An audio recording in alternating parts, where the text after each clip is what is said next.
नमस्कार, मैं हूं आपके साथ अली मतर। अपना बिहार में खबरों की शुरुआत करते हैं। विशेष राज्य के दर्जे के मुद्दे पर पिछले 2 दिनों से बिहार की सियासत की हवा गर्म थी, लेकिन आज शाम होते होते सीएम नीतीश कुमार ने स्पेशल स्टेटस की मांग पर पूरी स्थिति साफ कर दी। नीतीश कुमार ने साफ तौर पर कह दिया कि बिहार को विशेष दर्जे की मांग बहुत पुरानी है और यह मांग आगे भी जारी रहेगी।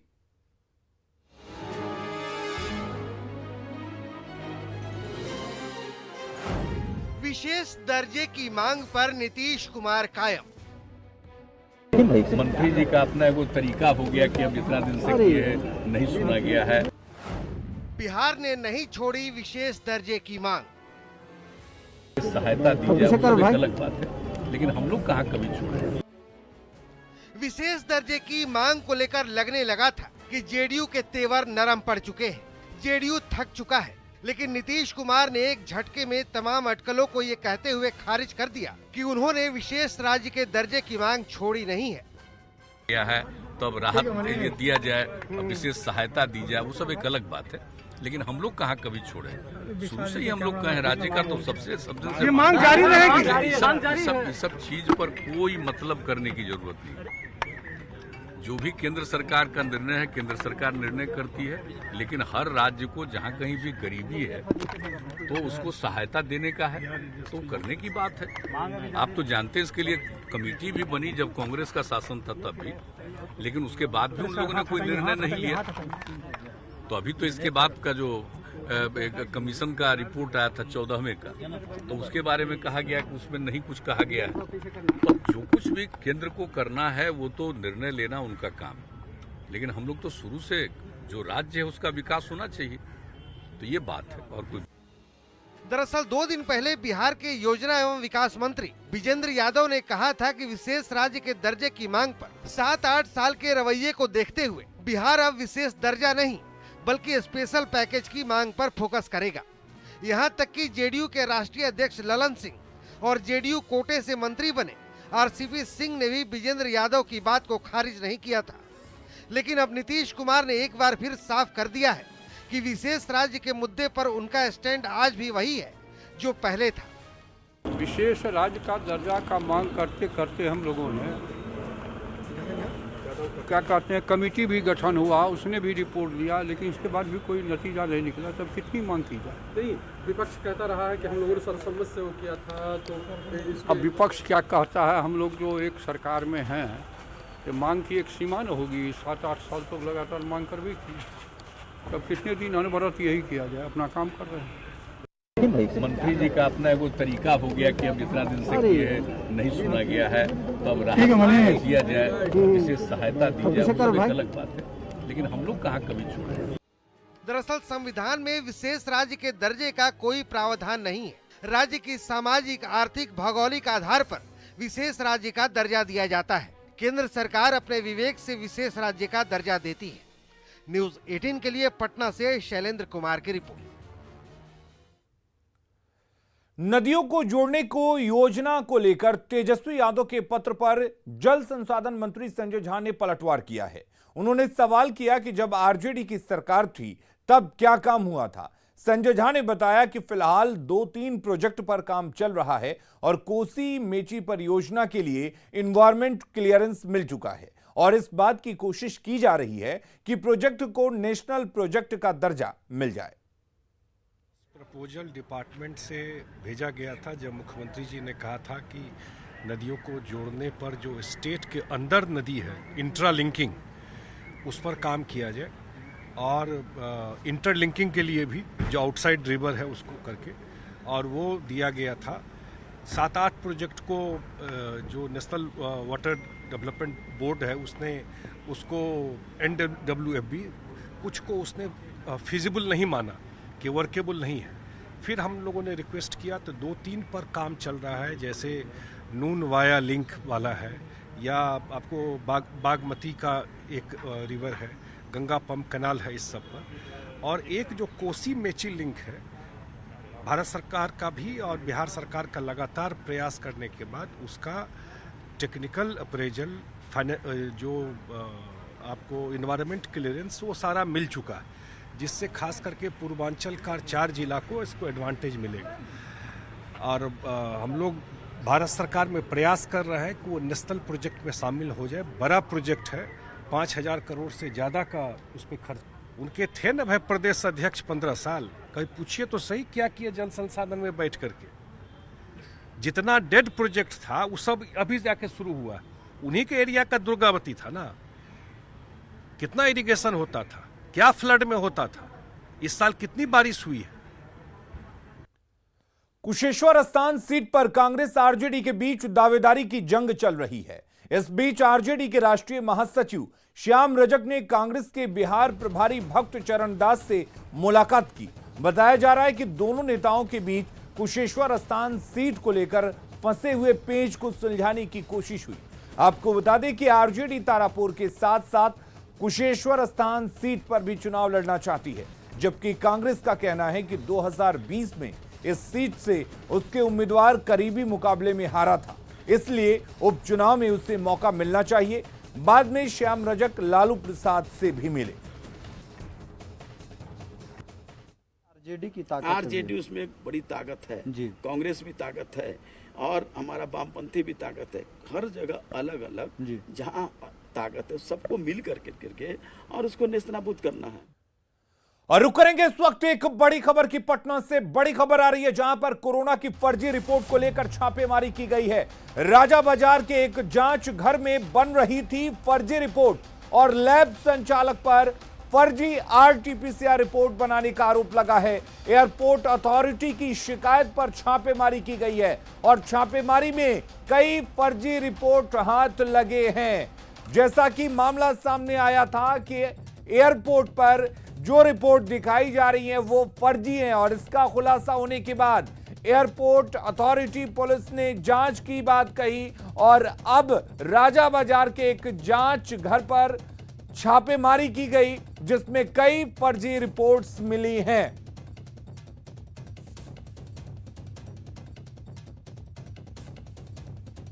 फर्जी आरटीपीसीआर जांच रिपोर्ट बनाने का मामला सामने आया, जिसके बाद आज जिला प्रशासन और शास्त्री नगर की पुलिस ने छापेमारी की है और इसमें यह पाया गया है कि प्लाज्मा डायग्नोसिस सेंटर में जो आरटीपीसीआर रिपोर्ट बनता है वो फर्जी तरीके से बनाया गया और कई गड़बड़ियां भी पाई गई हैं।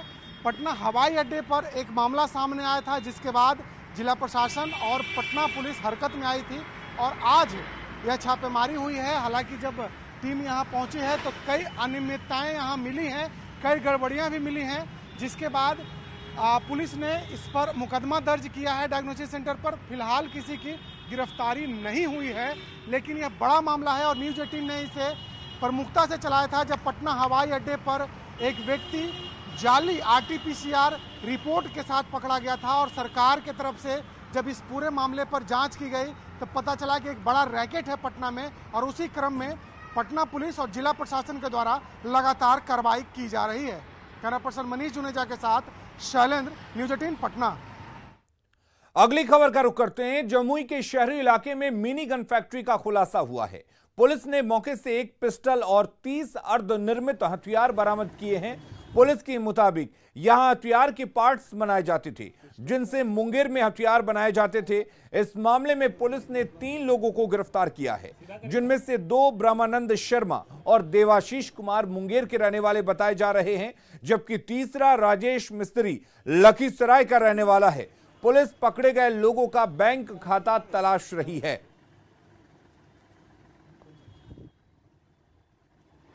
देखिए, आज एक चेकिंग में एक संदिग्ध आदमी दिखाई पड़ा। उसका पीछा जब किया गया तो एक दुकान में घुस गया, जहां उसकी तलाशी ली गई तो उसके पास पिस्टल मिला लोडेड। बाद में जब उस दुकान की तलाशी ली गई तो वहां पर काफ़ी ये बने हुए थे। पंचायत चुनाव के दूसरे चरण के वोटिंग के दौरान जमुई जिले पुलिस ने एक बड़ी कार्रवाई की है और एक गन फैक्ट्री का उद्भेदन किया है, जो जमुई शहर के बीचों बीच महिसौड़े मोहल्ला में चलता था। और देख सकते हैं कि महिसौड़ी इलाके के दुकान, जो लेथ की दुकान है, जहां पर लोहे का सामान बनाने का काम होता है, वहां पर गन फैक्ट्री चलता था।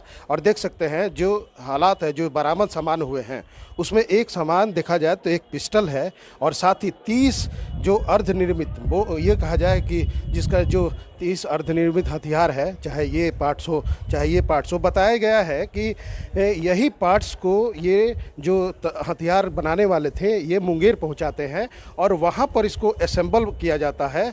और जैसा कि पुलिस अधीक्षक जमुई एसपी ने बताया है कि यह लगातार 3 महीने से चल रहा था। जो कारोबारी है, जो बनाने वाले हैं, लॉकडाउन के कारण जो अपनी तंगी थी उस तंगी को दूर करने के लिए हथियार बना रहे थे और यह हथियार असेंबल होकर मुंगेर में असेंबल होता है। अभी बताया गया है कि लगभग 3 महीने में 100 हथियार इस तरह से बनाए गए हैं जो अलग अलग जगहों पर बेचा गया है। हालात यह है कि 3 लोगों को गिरफ्तार किया गया है, जिसमें 2 मुंगेर के हैं, एक लखीसराय के रहने वाले हैं, जबकि सिकंदरा के रहने वाले एक शख्स के मकान में ये चल रहा था। ऐसे हालात में जमुई पुलिस अब इस बात की तफ्तीश कर रही है कि जो हथियार बनाकर बेचने वाले हैं उनके बैंक खाते का अब डिटेल लिया जाएगा और साथ ही अगर जिले में इस तरह के कारोबार चल रहा है तो उस पर भी कार्रवाई की जाएगी, जैसा कि एसपी ने जानकारी दिया। फिलहाल जमुई में पहली घटना ऐसी है कि जहां पर गन फैक्ट्री का उद्भेदन हुआ, जिसका कनेक्शन मुंगेर से है। केसी कुंदन, न्यूज 18 जमुई। और बड़ी खबर औरंगाबाद से है, जहां रफीगंज के दुनिया मोहल्ले में श्राद्ध के भोज के दौरान घर का छज्जा गिर गया। छज्जा गिरने से 3 लोगों की मौत हो गई। इस दुर्घटना में 6 लोग गंभीर रूप से घायल हुए हैं। दुनिया मोहल्ला निवासी प्रदीप कुमार के घर उनके पिता के श्राद्ध का भोज चल रहा था। लोग टेंट में बैठकर खाना खा रहे थे। इसी दौरान आंधी और बारिश आ गई, जिसमें छत की रेलिंग टूटकर टेंट पर गिर गई। 2 लोगों की मौके पर ही मौत हो गई, जबकि एक ने इलाज के दौरान दम तोड़ दिया। घायल 6 लोगों में 2 की हालत गंभीर बनी हुई है।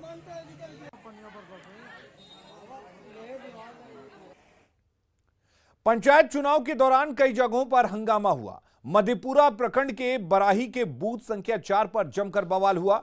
हंगामा कर रहे लोगों ने पुलिस पर पथराव कर दिया। बाद में बड़ी संख्या में पुलिस बल को मौके पर भेजा गया, तब जाकर हंगामा शांत हुआ।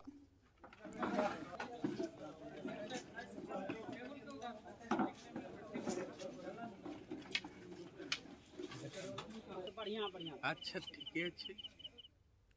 और उधर मुंगेर में पंचायत चुनाव के दौरान 2 पक्ष आपस में भिड़ गए और इसके बाद पथराव भी हुआ, जिसमें 6 लोग जख्मी हुए हैं। मारपीट के दौरान फायरिंग भी की गई। टेटिया पंचायत के छोटकी खाड़ुई में बूथ संख्या 17 पर विवाद हुआ और दोनों पक्ष के लोगों में मारपीट शुरू हो गई। पुलिस ने एक महिला समेत 9 लोगों को हिरासत में लिया है।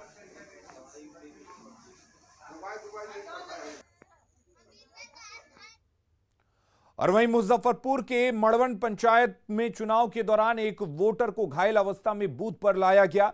वोटर 14 सितंबर को सड़क हादसे में घायल हो गया था। इसके बावजूद वो लोकतंत्र के महापर्व में शामिल होने पहुंचा।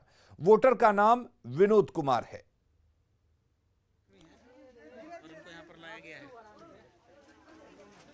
ऐसा जज्बा बहुत कम जगहों पर देखने को मिलता है। जी हाँ, लोकतंत्र की खूबसूरती से परिचित हुई है। उधर गोपालगंज में एएसआई ने एक बुजुर्ग महिला को वोट देने में मदद की। एएसआई अनिल तिवारी की ड्यूटी विजयपुर पंचायत में लगी थी। एक बुजुर्ग महिला वहां पैदल चलकर वोट देने आ रही थी, जिससे चलने में काफी परेशानी हो रही थी। अनिल तिवारी ने बुजुर्ग महिला की मदद की और उसे गोद में लेकर बूथ तक पहुंचे और वोट दिलवाया।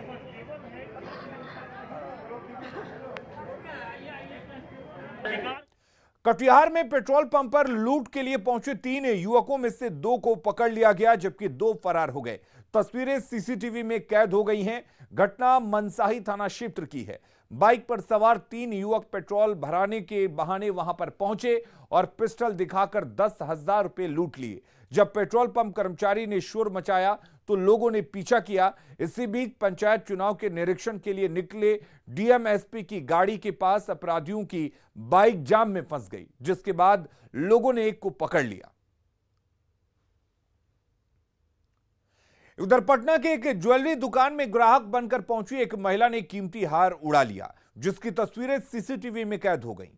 महिला दुकान में हार खरीदने पहुंची थी। इसके लिए उसने कई हार निकलवाए। इसी दौरान उसने एक हार गायब कर दिया, जिसे दुकानदार और वहां मौजूद नहीं देख पाए। बाद में जब हार की गिनती की गई तब चोरी का पता चला। बताया जा रहा है कि महिला पहले भी कई दुकानों से गहने गायब कर चुकी है। पटना सिटी में कारोबारी रोहन कुमार की हत्या के खिलाफ लोग सड़क पर उतरे हैं और हत्यारों की गिरफ्तारी की मांग को लेकर जमकर हंगामा किया। लोगों ने सड़क पर मृतक का शव रखकर हंगामा किया, जिससे काफी देर तक अफरा तफरी मची रही। पुलिस ने काफी मशक्कत के बाद लोगों को शांत कराया। कल देर रात कारोबारी रोहन कुमार की हत्या कर दी गई थी। हत्यारे उसकी मोबाइल साथ लेकर गए थे और उसी फोन से परिवार के दूसरे सदस्यों की हत्या की धमकी भी दी है। आदमी आए थे और आदमी आया और इनके सर में गोली मारा, उसके बाद चलता बना और उसके बाद इनका मोबाइल भी लेके चला गया और जिससे वो फोन करके फिर दोबारा बोलता है कि अगर दोबारा, अभी तो तुम्हारे भाई को ही मारे हैं, दोबारा अगर फड़फड़ाओगे तो पूरे खानदान को खत्म कर देंगे। तो आप बताइए सर कि अगर ये खानदान खत्म हो जाएगा तो इनके बाल बच्चे को कौन पालन पोषण करेगा। और दूसरी बात कि ये भी हम लोग मिडिल फैमिली से बिलोंग करते हैं, नहीं हम लोग के पास उतना पैसा है ना कुछ भी है। सुपौल में कोचिंग संचालक ने एक छात्र को चोर समझकर बेरहमी से पीटा। छात्र की पिटाई का वीडियो सोशल मीडिया पर वायरल हो रहा है। छात्र के पिता ने कोचिंग संचालक के खिलाफ थाने में लिखित शिकायत दर्ज कराई है।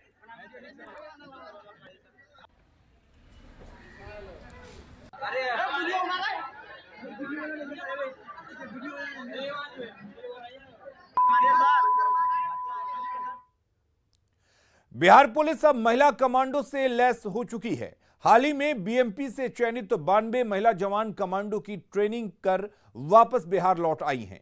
बहुत जल्द ये एटीएस और एसटीएफ में अपना योगदान देंगी और नक्सली ऑपरेशन में भी नक्सलियों के दांत खट्टे करते हुए दिखेंगी।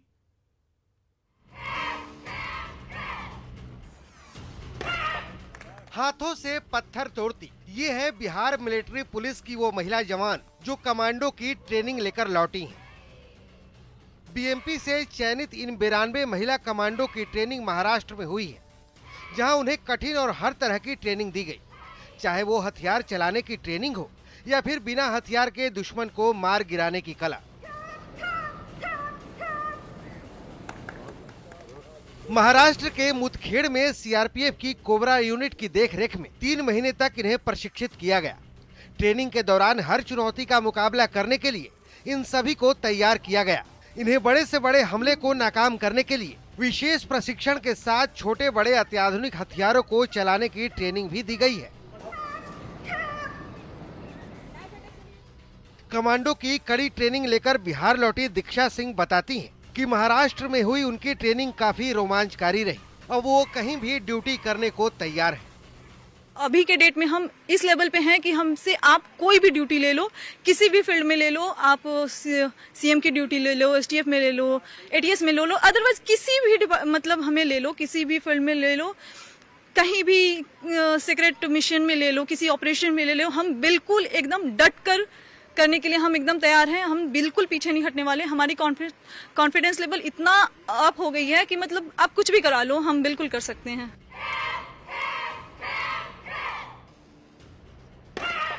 ट्रेनिंग के बाद ये महिला जवान बिहार की पहला महिला कमांडो के तौर पर तैनात होने को तैयार है। डीजी ट्रेनिंग आलोक राज बताते हैं कि जहां जरूरत होगी वहां इनको तैनात किया जाएगा। ये सभी जंगल वारफेयर में ट्रेंड हैं, अनआर्म्ड कॉम्बैट में ट्रेंड हैं, क्लोज क्वार्टर बैटल में ट्रेंड हैं और सभी फिजिकली बहुत फिट हैं। तो आप इनकी प्रतिनियुक्ति आवश्यकता अनुसार जैसा डिमांड आएगा एटीएस से या एसटीएफ से या एसएसजी से या फिर अपने ऑपरेशनल यूनिट में इन्हें प्रतिनियुक्त किया जाएगा। कहते हैं कि समय आने पर महिलाएं दुर्गा और काली भी बन जाती हैं। इन महिला कमांडो पर यह बात सही साबित हो रही है। देखा जाए तो ये महिला कमांडो जो हैं वो न सिर्फ बिहार पुलिस के लिए मजबूत कंधा साबित होंगी आने वाले दिनों में, बल्कि उन बच्चियों के लिए, उन महिलाओं के लिए भी प्रेरणा साबित होंगी जो अब तक अपने घर के आंगन में ही सीमित रहती हैं। कैमरा पर्सन अजय दुबे के साथ अमित कुमार, न्यूज़ 18 पटना। रोहतास के रहने वाले शहीद धर्मेंद्र सिंह का पार्थिव शरीर देर शाम पटना एयरपोर्ट पहुंचा।